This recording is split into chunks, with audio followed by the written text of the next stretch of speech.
We have talked about a few classifiers over the past few weeks. I'm going to tell you a few more. And this is a method called the Perceptron algorithm. And it is really treated like a father of the modern deep neural networks. Okay, so we're going to look at a very, very simple algorithm that has lots of connections with logistic regression. And we are going to do some simplification of the logistic regression and then derive this perceptual model and then learn about their loss functions and then talk about their mathematical properties. And then next lecture, we are going to look into this algorithm. And you can see this algorithm is actually very simple to implement. Okay, and then afterwards we will start to talk about support vector machines, another extremely popular method that has been used often before the age of deep neural network. Even if today, for people who really don't like deep neural network, they still prefer to use support vector machine because it's a lot more interpretable. Okay, so what we want to do now is to talk about perceptron algorithm, and this slide, I think we can skip that because we have been seeing this over and over. So this is where we are at. We are looking at discriminated methods, meaning that we want to classify the data set immediately without forming the model. So there are two lectures for perceptron algorithm. We are at the first lecture, and so we will go over some definitions and basic concepts. And then the second lecture, which is Monday, we will talk about its algorithms and some of the properties. So in this lecture, we want to ask a question. We have learned logistic regression for the past two lectures, and why do we want to consider another model that is sort of doing similar things as the logistic regression? What is the motivation behind, and why we want to study it? And then I want to define a thing called the perceptron loss and try to draw the connection between this perceptron loss and something that you may heard is called the rectified linear unit, ReLU, in the neural network. You can see there's some connections over there. And then I want to talk about other losses that you may encounter if you try to implement in deep neural networks. So you can see that this deep neural network doesn't really come out suddenly in 2012 out of the blue, okay? It's actually built on top of many of these classical concepts. And so by understanding some of these classical concepts, perhaps you can gain more understanding of what's going on in this deep neural network. And we want to also investigate some of the convexity properties, and then we want to quickly preview the perceptron algorithm. Okay, so this diagram I have shown you before. It is a very, very simple model that is describing the logistic regression. Why do I say that? Because in logistic regression, what you're doing is to try to fit the data with this model. It's 1 plus e to the power minus w transpose x plus w0, okay? So this is called the logistic loss, and it will be a function of x. Okay, so this is your logistic loss. And what you are going to do is that I give you a data point, x, and then you are going to form a linear combination of all these input vectors. And of course, there's a bias term, w0. And then you add them up, that will give you this term. And then you apply a sigmoid function, which is a nonlinear function that takes this linear response and turn it into either 0 or 1, or there's a small transient in the middle. That is the logistic regression. So since you have a soft transition here, a natural question to ask is, if I really just cared about 0 or 1, why do I need to use a soft threshold? Can I just strictly go to the hard threshold to get 0 and 1 immediately? Now, of course, on the other side, you can debate that, well, because if you really put a hard threshold here, it's no longer differentiable, and then you may lose some of these convex properties. That means you cannot use convex optimization to solve the problem. And even if you try to use gradient descent, it's unclear to me how are you going to solve the gradient descent algorithm. And therefore, we prefer to use logistic regression because it's differentiable. That's a legitimate argument to go with the logistic regression. Another legitimate argument to go with logistic regression is that, well, it's a number between 0 and 1, it's monotonically increasing, it doesn't have a step behavior, and so I can treat it like a probability distribution, so I can put some interpretation over the probabilities. That's also a good argument. But take away these two arguments. If the ultimate goal is just to fit 0 and 1, then let's just fit in a hard threshold. Okay? Now, will it be better or worse? We will investigate. But let's pretend that at this moment that we do want to just get 0 or 1. And what should we do? And the thing that we are going to do is to define a thing like this. Instead of using a soft thresholding function in terms of the sigmoid function, we're going to set a cutoff at x0. Okay, so this point is x0, same x0 as in the logistic regression case. At x0, you will either get 0 or 1. If you're on the left-hand side, you will get 0. You're on the right-hand side, you will get 1. That's a hard threshold. How do you achieve this hard threshold function? Well, you can just set this a, which is a constant in your logistic regression. There's a speed parameter. You set this a going to infinity. Then you can show that as a goes to infinity, this thing becomes steeper and steeper, and eventually it becomes a step function. And so by setting a going to infinity, you will turn this sigma function into a sine function with this x minus x0. Okay, actually you don't even need to worry about this a. Okay, you just need to get this x minus x0. As long as you're bigger than x0, you get 1. Otherwise, you get 0. Now, at this point, we can try to compare 3 different loss functions. Okay, the first one is the linear regression model, which gives you this straight line. And then we have this logistic regression, which gives you this logistic model. And here you have this perceptron loss, which is the sign of this linear term. But wait a minute, if you go back to the linear regression, we never use this discriminant function as our classifier.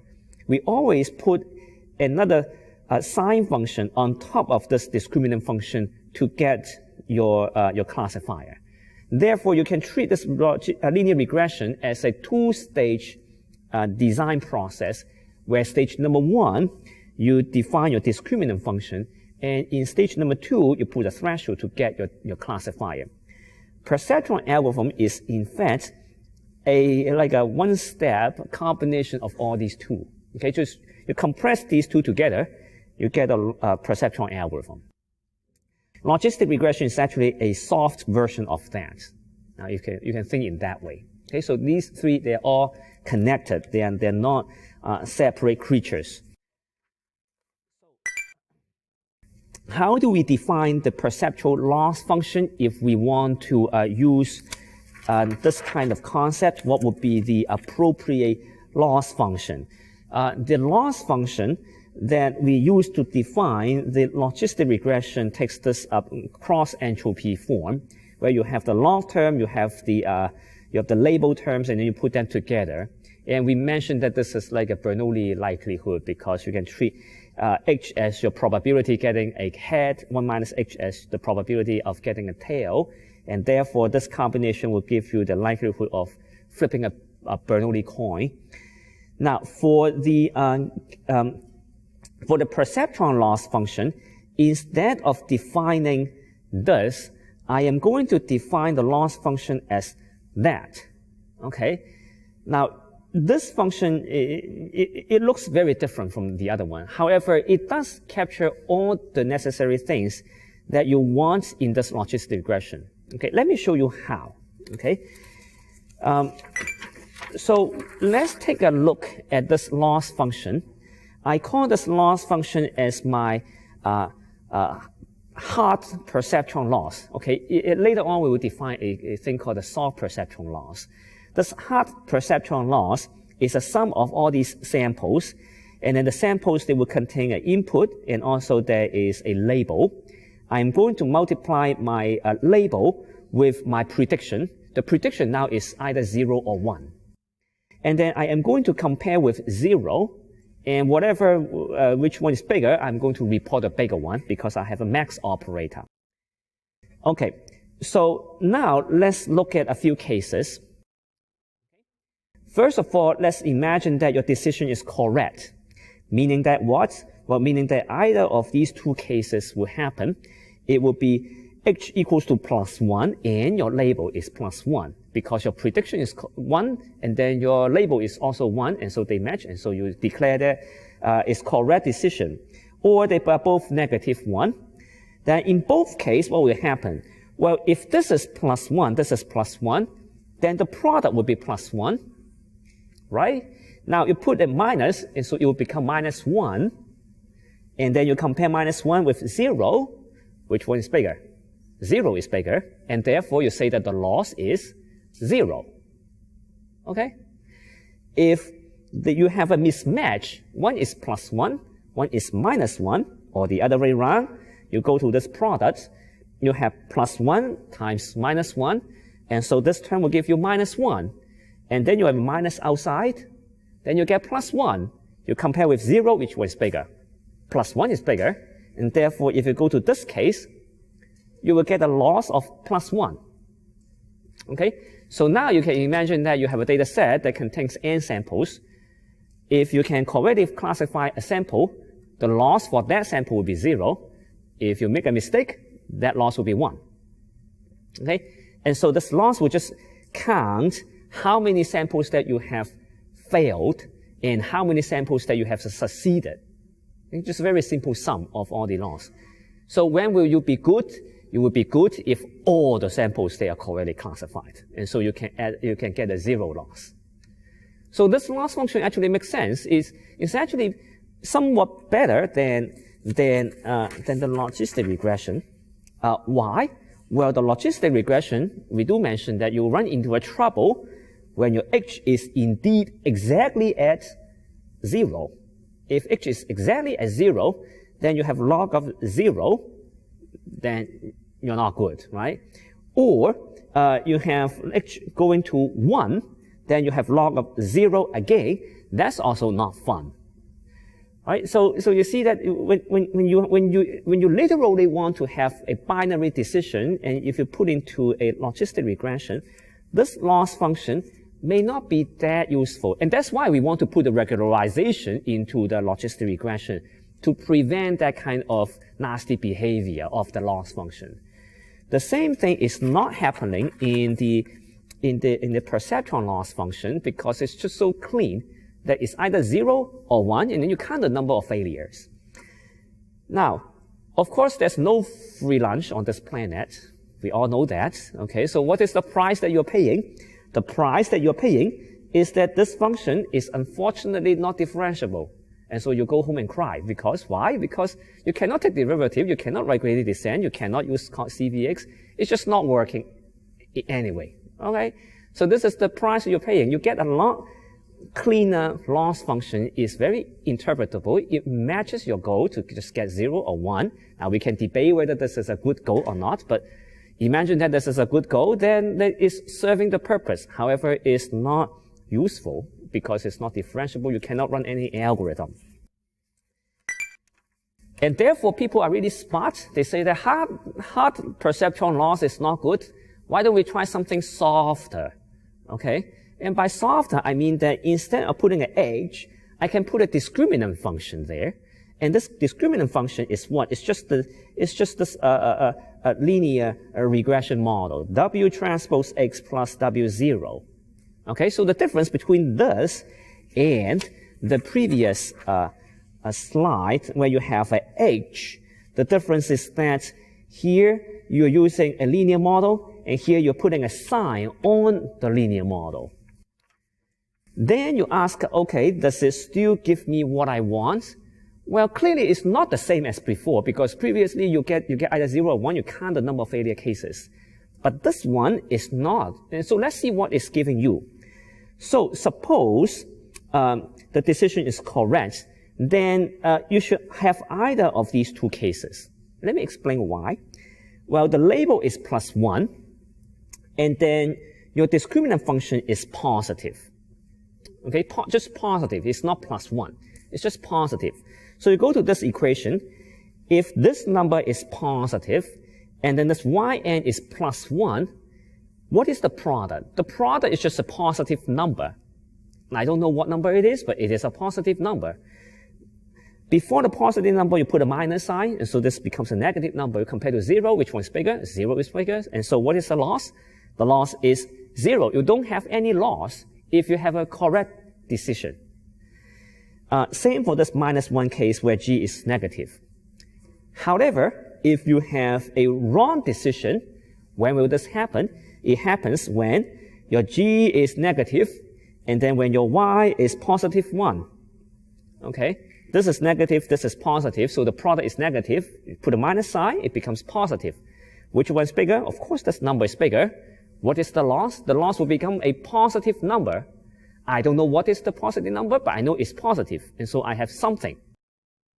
All right? And so here, when you go to this wrong decision case, you will get some number, and then you will accumulate all these numbers. If you make a correct decision, you don't get any loss. 0 loss.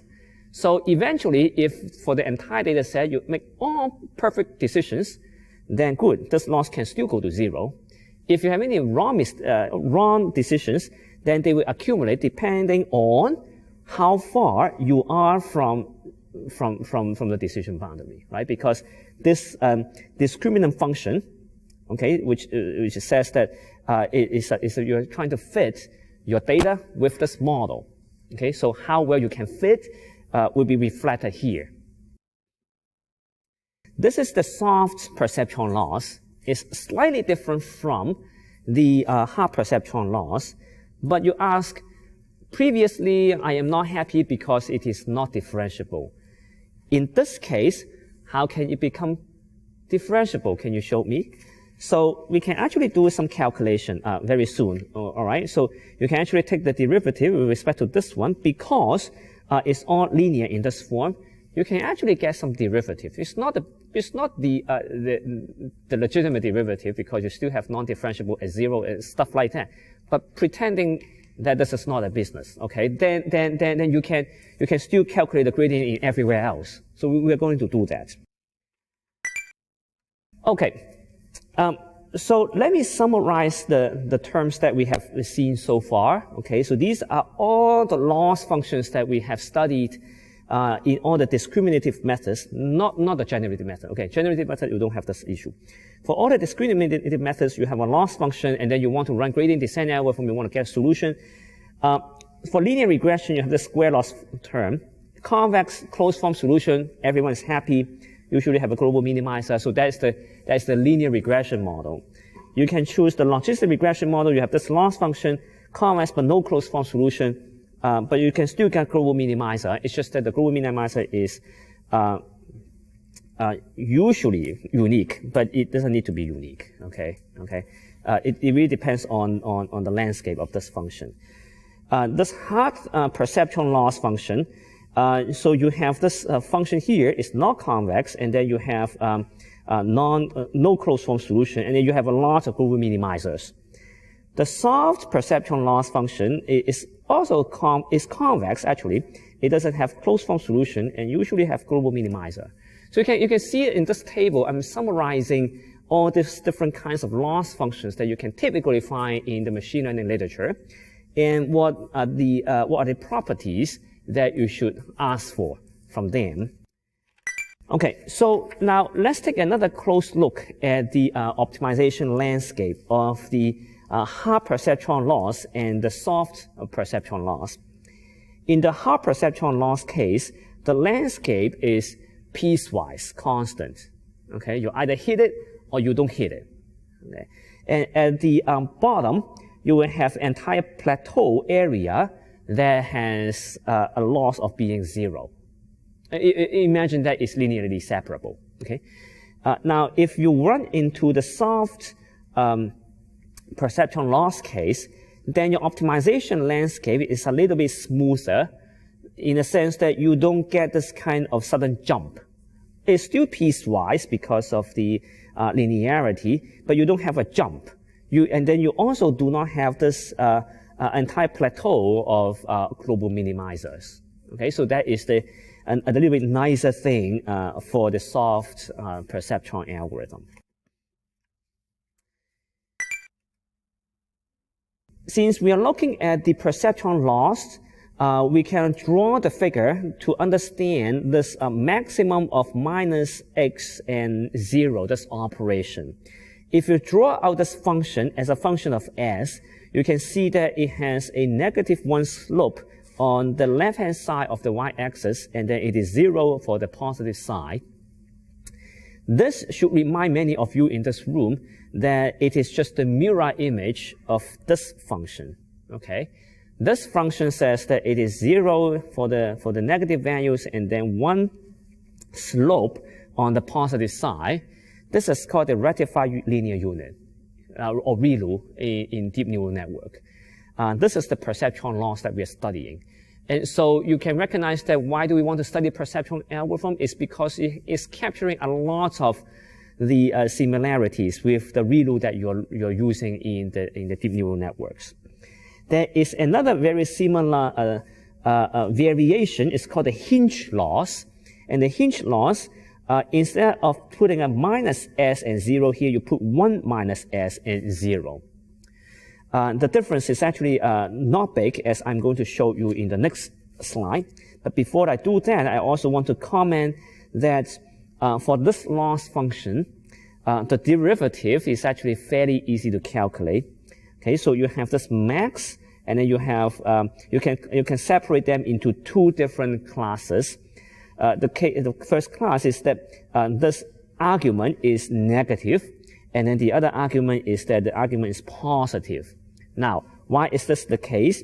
Well, if this is negative, and since you put a negative sign outside, then of course this will survive after the max operation, right? So if this is negative, then the fs will equal to x transpose s. If you take the derivative of this guy, you will just get minus x out. In the other case, when this quantity is positive, then since this is positive, you put a minus sign, it is negative, and so it becomes, when you compare to the maximum of 0, it's gone, right? And so you don't have any derivative for this negative sign. Now, of course, if you are a mathematician, you will say, what happens at 0 is not differentiable, right? You have this funny behavior, and so you calculate the left derivative, right derivative, the derivative, you say they don't match, and so you're not happy, okay? But since we're not mathematicians, we can feel comfortable of doing these kind of non-justified operation. Okay, how's that? Okay, all right. So we can define the derivative, sort of, okay, as this minus x when this argument is negative, and 0 when this argument is positive. That means what? Well, that means since we're looking at the soft perceptron loss, which is this figure, the derivative is actually quite easy to calculate. If you think a little bit deeper, that is the derivative. You look at the quantity, you look at the magnitude, and it's positive. You just say that return me the data point, okay? Because s will be your model parameter, and x will be a data point. So you just return me the data point. A very easy calculation of the gradient. Because we are mentioning different types of loss functions, I want to show you a diagram that summarizes all these typical loss functions you can find in the literature. The 0-1 loss, according to this website, is given by this function, and that is the hard perceptron loss function. The hinge loss, something that you can also easily find on the internet, is this line. It's a little bit grayish line. You can use the perceptron loss, that's the soft perceptron loss, is given by this line. You can use the logistic regression loss, that will be given by this blue line. Okay, logistic regression is smooth, it's differentiable, so you have this blue line. You can use the square hinge loss, so that will give you the orange line. And you can also use something called the modified Hubbard loss, which we haven't talked about that has a shape that's similar to the square loss, but has a slower slope, at the high values. Okay, so these are the different types of loss functions. Now, which one do you want to choose? That is up to you. Okay, and there's really no precise answer to should you choose the soft perceptron loss, or should you use the logistic loss, or should you use something else? There's no clear answer. But I would say that typically in deep neural networks, the reason you want to choose a ReLU or the mirror image of the perceptron loss is that the gradient is just so easy to calculate. Why? Because in the deep neural network, how do you calculate, how do you update? You do something called a backpropagation. You go from the very end, and then you calculate the chain rule, and then you update your derivatives. You go all the way backward to the beginning. That requires calculating the gradient. And whatever formula that has an easy gradient calculation, you want to adopt that. Now, of course, logistic regression is differentiable. You can get a gradient, but then you need to calculate all these exponentials. You take the ratios, numerator, denominator. It's just too much calculation, okay? And computer scientists are like us. They are lazy, and so they don't want to spend time on a lot of floating point operations. And so they want to have a very, very low complexity algorithm, and therefore they prefer to use stuff like ReLU or perceptron loss because it's easy to program. It's easy to run, it's fast. And the performance difference between a ReLU and also this logistic loss function, eventually, because the shape they are similar, is not that a big difference. Okay? The bigger difference will be happening when you have not cleaned up your data, that you have not pre-processed your data properly, and then you have wrong labels in your data set. That is usually the problem that a typical engineering person needs to face, and not these kind of choice of specific layers in the network. Of course, depending on the problem, there are certain architectures that you may prefer over the others, but that's not the discussion over here, okay? Here we're just talking about what kind of loss function at each layer that you want to consider.